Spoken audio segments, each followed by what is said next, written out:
Hello, hello tout le monde, bonjour à toutes et bienvenue sur ma chaîne YouTube. Je suis Marion Massacrier, ostéopathe de formation et depuis quelques années maintenant, j'accompagne les femmes à vivre en pleine santé, qu'elles aient donc un trouble ou une maladie gynécologique ou non. Et j'ai créé cette chaîne YouTube dans le but de transmettre un maximum mes connaissances donc à toutes les femmes qui souhaitent en savoir plus sur la santé féminine et sur les différents troubles et maladies gynéco. Donc pour ne rien rater, surtout abonne-toi. Aujourd'hui, donc on est encore au mois d'octobre. Qui dit octobre rose et cancer du sein. Et donc j'avais envie de faire vraiment une vidéo spécifique au cancer du sein. J'ai déjà fait une précédente vidéo sur ce mois d'octobre sur le cancer en général, donc je t'invite à regarder dans les autres vidéos de la chaîne. Mais aujourd'hui, j'ai envie de parler vraiment du cancer du sein et plus spécifiquement le rôle du plan émotionnel dans l'apparition du cancer du sein chez la femme. Alors bien évidemment qu'il n'y a pas de preuves, qu'il n'y a pas de lien tangible, démontré, etc. Comme quoi un vécu émotionnel pourrait prédisposer à l'apparition d'un cancer du sein. Ça, on est bien d'accord et voilà, je ne prétends pas, moi, aujourd'hui, guérir le cancer du sein. Ce que je veux que vous compreniez grâce à cette vidéo, c'est que euh, en travaillant sur votre vécu émotionnel, en travaillant sur les émotions en général, tu peux comprendre ce qui s'est passé, ce qu'il y a à l'intérieur de toi et qui pourrait éventuellement avoir aidé le cancer en fait à se développer chez toi. Parce qu'on est bien d'accord que il y a cette composante génétique, hein, le cancer du sein, que quand même aujourd'hui on sait que une femme dont la maman, la grand-mère, etc. Ont eu des cancers du sein, bah, elles sont beaucoup plus surveillées, on fait beaucoup plus de prévention auprès de ces femmes-là. Donc j'aimerais revenir dans un premier temps sur le stress chronique, hein, parce que le stress est quand même le plus gros précurseur aujourd'hui des troubles et des maladies, puisque ben, un stress qui est quotidien, qui est régulier, sur plusieurs semaines, sur plusieurs mois, va porter atteinte directement à ton système immunitaire, d'une part, donc le système immunitaire chute, il est beaucoup moins efficace, donc ton corps euh, est beaucoup plus vulnérable hein, aux troubles et aux maladies. Et puis d'autre part, ce stress génère le cortisol, cortisol qui, je le rappelle, a un impact direct sur le fonctionnement hormonal qui gère toute notre sphère gynéco. Ok. Donc c'est important dans le quotidien d'avoir des techniques, des astuces qui permettent de gérer le stress tous les jours, que ce soit de la respiration, de la méditation, de la relaxation, aller se balader en pleine nature, prendre un bain, s'offrir un massage, peu importe. Mais voilà, il est absolument primordial d'apprendre aujourd'hui à ne plus subir le stress chronique.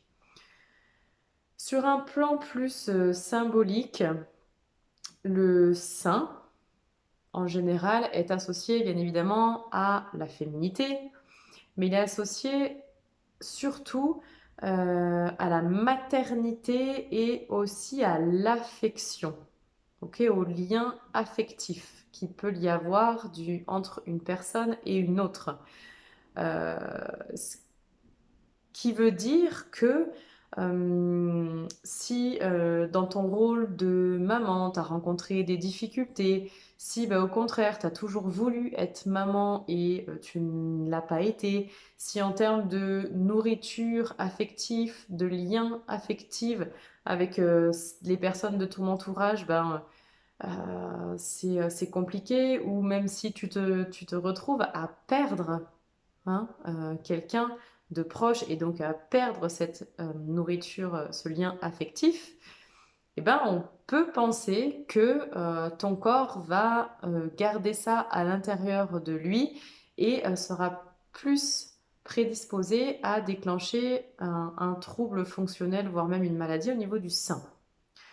Tout ce qui est répression aussi émotionnelle, hein, quand on vit une émotion un peu intense, et là notamment la tristesse, la colère, quand ces émotions-là sont refoulées, réprimées, qu'elles ne sont pas exprimées en fait au moment où elles arrivent, eh bien, elles peuvent venir former des mémoires émotionnelles à l'intérieur du corps.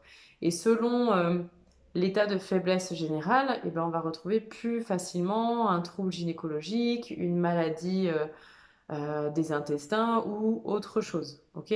Dans le cadre du cancer du sein, on revient à ce lien affectif, au lien à la maternité. Si ces deux catégories ont entraîné chez toi des émotions très intenses de tristesse ou de colère, ben là encore une fois, il est possible que le cancer du sein soit plus facilement présent chez toi. Euh, donc j'ai parlé de trauma, j'ai parlé de perte affective parce que ça, vraiment, ça rentre en jeu, hein, la perte d'un proche ou la perte d'une situation hein, qui était sécurisante, qui était bonne, qui faisait du bien, peut venir porter atteinte en fait vraiment à cette symbolique affective que représente le sein. On va terminer par parler de tout ce qui va être auto-négligence. Là, je parle de toutes les personnes qui se négligent et qui font en sorte de passer toujours après les autres. Ok? Ça, c'est un comportement qui est ancré chez certaines personnes depuis la petite enfance. C'est des personnes à qui on a appris à fonctionner comme ça, à donner, donner, donner, donner tout le temps aux autres avant de pouvoir recevoir. C'est des personnes qui, oui, à qui qu'on a éduqué comme ça, en mode bah, les autres passent avant le reste, il faut être respectueux des autres, il faut écouter les autres, etc., etc. Sauf que un comportement comme ça, sur du long terme, peut être perçu par le corps comme un rejet de soi-même. Ok. euh, Rejet de soi-même qui prend tout son sens hein, dans la symbolique du cancer en général, où je te rappelle que dans le cancer, qu'est-ce qui se passe? Il y a une modification tellement énorme et violente de tes croyances internes les plus profondes que tes cellules mutent. Ok. Quand tu te rejettes en permanence, quand ton corps a cette sensation bah, de passer en dernier malgré tous les signaux qu'il peut t'envoyer jusque-là, bah, ton corps se sent rejeté et il peut avoir besoin d'exprimer un truc un peu violent et très difficile à vivre, voire même mortel hein, à un moment donné, pour que tu prennes conscience que bah, il est temps peut-être de te recentrer sur toi. Voilà. Voilà, c'est tout ce que j'avais à dire sur le cancer du sein, sur la symbolique en général du cancer du sein, des liens qu'il peut y avoir hein, entre le cancer et un vécu émotionnel. Là encore, on parle d'identité féminine, hein, bien évidemment, hein, la femme que tu es aujourd'hui, avec les croyances que tu as, avec les conditionnements que tu as reçus hein, par ton éducation, par la société, etc., font de toi la femme que tu es aujourd'hui et qui potentiellement peut éveiller un cancer ou même l'a déjà fait. Ok. Euh, donc peut-être qu'il n'y a pas de lien démontré par les sciences, la médecine, etc., comme quoi le plan émotionnel a un impact sur le cancer du sein. Maintenant, moi, j'ai envie de croire que pour éviter de tomber malade, d'une part, et puis pour se remettre correctement de ce genre de ce maladie, et ensuite éviter au maximum les récidives, bah, en fait, il est de ton devoir de prendre en compte l'intégralité des facteurs qui prédisposent au cancer du sein. Et ton plan émotionnel, ton vécu émotionnel, le stress en font partie. Voilà. Donc si ça te parle tout ça, n'hésite pas à nous rejoindre dans mon groupe Facebook Welcome Women Community.